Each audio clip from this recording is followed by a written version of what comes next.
ನಾಡಿನ ಜನತೆ ಯುಗಾದಿಯನ್ನು ಸಾಂಪ್ರದಾಯಿಕ ಸಡಗರ ಉತ್ಸಾಹದೊಂದಿಗೆ ಆಚರಿಸಿದ್ದರು. ಕರಾವಳಿ ಜಿಲ್ಲೆಯ ದೇವಾಲಯಗಳಲ್ಲಿ ಇಂದು ಭಕ್ತಿಭಾವದಿಂದ ಚಂದ್ರಮಾನ ಯುಗಾದಿಯನ್ನು ಆಚರಿಸಲಾಯಿತು.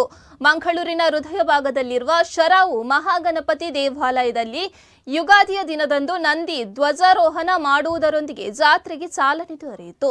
ನಂತರ ಧ್ವಜಸ್ತಂಭದ ಕಟ್ಟೆಗೆ ಎಳನೀರು, ಪುಷ್ಪವು ಸೇರಿದಂತೆ ವಿವಿಧ ಮಂಗಳಕರ ವಸ್ತುಗಳಿಂದ ಅಲಂಕಾರವನ್ನು ಮಾಡಲಾಯಿತು. ವಿಶೇಷ ಪೂಜೆ ಬಳಿಕ ದೇವರ ಮೂರ್ತಿಗೆ ಬಲಿ ಸೇವೆ ನಡೆಯಿತು. ಈ ಸಂದರ್ಭದಲ್ಲಿ ದೇವಾಲಯದ ಆಡಳಿತ ಮುಖ್ಯಸ್ಥರು ಸೇರಿದಂತೆ ಹಲವಾರು ಭಕ್ತರು ನೆರೆದಿದ್ದರು. ಸೂರ್ಯೋದಯವಾಗ್ತದೆ, ಸೂರ್ಯಾಸ್ತವಾಗ್ತದೆ, ವರ್ಷಗಳು ಉರುಳಿ ಹೋಗ್ತಾ ಇರ್ತದೆ. ಏತನ ಮಧ್ಯೆ ಕಾಲಧರ್ಮಗಳು, ಉದಾಹರಣೆಗೆ ಮಳೆಗಾಲ, ಚಳಿಗಾಲ, ಬೇಸಿಗೆ ಕಾಲ, ಹಾಗೆ ಋತುಗಳ ಬದಲಾವಣೆಗಳು, ಅದೇ ನೆಲೆಯಲ್ಲಿ ಸಂವತ್ಸರಗಳ ಬದಲಾವಣೆಗಳು. ನಾವು ಇವತ್ತಿನ ಆಂಗ್ಲ ಪದ್ಧತಿಯಲ್ಲಿ ನ್ಯೂ ಇಯರ್, ಹೊಸ ವರ್ಷ ಅಂತ ನಾವು ಹೇಗೆ ಕ್ಯಾಲೆಂಡರ್ ಪ್ರಕಾರ ಜನವರಿಯನ್ನು ತೆಗೆದುಕೊಳ್ತೇವೋ, ಸನಾತನ ಸಂಸ್ಕೃತಿ, ಭಾರತೀಯ ಶಾಸ್ತ್ರೀಯ ಸಂಸ್ಕೃತಿಯ ನೆಲೆಯಲ್ಲಿ ಯುಗಾದಿ ಅನ್ನು ಹೇಳುವಂಥದ್ದು ಸಂವತ್ಸರದ ಬದಲಾವಣೆ, ಹೊಸ ವರ್ಷದ ಒಂದು ಆಚರಣೆಯ ಪರ್ವ.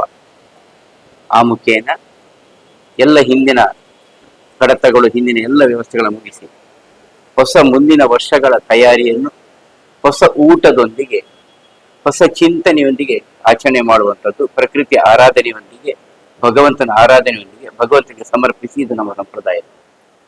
ವಿಶ್ವಾಸ ಸಂವತ್ಸರದಿಂದ ನಾವು ಪರಾಭವ ಸಂವತ್ಸರದ ಕಡೆಗೆ ಕಾಲಿಡ್ತಾ ಇದ್ದಂಥ ಈ ಸಂದರ್ಭ ಎರಡು ರೀತಿಯಲ್ಲಿ ನಾವಿಲ್ಲಿ ಆಚರಣೆ ಮಾಡಿದರೆ, ಚಾಂದ್ರಮಾನ ಪ್ರಕಾರದ ಬದುಕನ್ನು ಕಟ್ಟಿಕೊಂಡಂಥ ಮಂದಿಗೆ ಇಂದು ಯುಗಾದಿ ಅಂದರೆ ಸೌರಮಾನದ ಪ್ರಕಾರ ಆಚರಣೆಯನ್ನು ಆಚರಿಸುವವರಿಗೆ ನಾವು ವಿಷು ಅಂತ ಹೇಳ್ತೇವೆ. ಈ ವಿಷು ಅಂತ ಹೇಳಿದರೆ ಸೌರಮಾನದ ಪ್ರಕಾರದ ನೆಲೆಯಲ್ಲಿ ವಿಷುವಿನ ಆಚರಣೆ. ಈ ಪ್ರದೇಶದಲ್ಲಿ, ತವಳುವ ಪ್ರದೇಶದಲ್ಲಿ ಹೂ, ಹಣ್ಣು, ಕಣಿಗಳನ್ನು ಇಟ್ಟುಕೊಂಡು ಕನ್ನಡಿಯಲ್ಲಿ ದರ್ಪಣದಲ್ಲಿ ನಮ್ಮ ಮುಖದರ್ಶನವನ್ನು ಮಾಡಿ ದೇವರ ಎದುರಿನಲ್ಲಿ, ತದನಂತರದಲ್ಲಿ ನಮ್ಮನ್ನು ನಾವು ವಿಮರ್ಶಿಸಿಕೊಂಡು ನಾವು ಲೌಕಿಕವಾಗಿ ಹೇಳುವುದಿದ್ದರೆ ಮುಂದಿನ ವರ್ಷಕ್ಕೆ ನಾವು ಯಾವ ರೀತಿ ಬದುಕನ್ನು ಕಟ್ಟಿಕೊಳ್ಬೇಕು ಅಂತ ಹೇಳುವಂಥ ಒಂದು ದೃಷ್ಟಿ ನಾನಿಷ್ಟೇ ಹೇಳುವಂಥದ್ದು. ಶರವಮಹಾಗಣಪತಿ ದೇವರ ಸಾನ್ನಿಧ್ಯದಲ್ಲಿ ಇವತ್ತು ಇಲ್ಲಿ ಉತ್ಸವ ಏನು ಆರಂಭವಾಗ್ತದೆ. ಚಾಂದ್ರಮಾನದ ಪ್ರಕಾರದ ಯುಗಾದಿಯ ಆಚರಣೆ ಭಾರತದಾದ್ಯಂತ, ವಿಶ್ವದಾದ್ಯಂತ ಇಂದಿನಿಂದ ಏನು ನಡೆದುಕೊಳ್ಳಲಿಕ್ಕೆ ಮುಂದಕ್ಕೆ ಮುಂದುವರಿತದೆ.